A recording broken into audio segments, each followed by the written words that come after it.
ئەمڕۆ مەسرور بارزانی ڕاوێژکاری ئەنجومەنی یاسایشی هەرێمی کوردستان لە میانی پێشوازیکردنی لە برۆنۆسا کۆمانی باڵەزی کەنەدا لە عێراق و ئوردون ئاماژەیدا بە بارگرانی تێچووی دارایی جەنگی تیرۆریستانی داعش بەسەر هەرێمی کوردستان و بەدەنگەوە هاتنی کۆمەلگای نێودەوڵەتی بۆ یارمەتیدانی سەربازی و دارایی پێشمەرگە.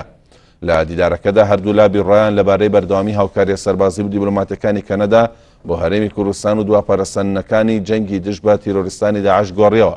لەلای خۆیەوە مەسرور بارزانی باسی لە گرنگی ڕێکاری سەربازی و پابندبوونی زیاتری کۆمەلگای نێودەوڵەتی بۆ بەپەلە تێکشکاندنی تیرۆریستانی داعش کردەوە. جەختیشی لە بارگرانی تێچووی ئەو جەنگە بەسەر هەرێمی کوردستان کرد کە پێویستە بۆ برنەوەی جەنگەکە یارمەتی دارایی پێشمەرگە بدرێت. لە بەرامبەردا باڵەزی کەنەدا لە عێراق و ئوردون تشکی خستە سەر گۆڕانکاریەکانی حکوومەتی نوێی کەنەدا لە بواری جەنگی دژ بە تیرۆریستانی داعش. ڕایگەیان لەگەڵەوەشدا کەنەدا لە مەشقپێکردن و دابینکردنی هاوکاری سەربازی بۆ هێزەکانی پێشمەرگە بەردەوام دەبێت. گوتیشی ئەوە جدیەتی کەنەدا بەرامبەر ئەو جەنگە نیشان دەدات و ئێمە لە هاوکاریەکانماندا بۆ هەرێمی کوردستان شەرم ناکەین.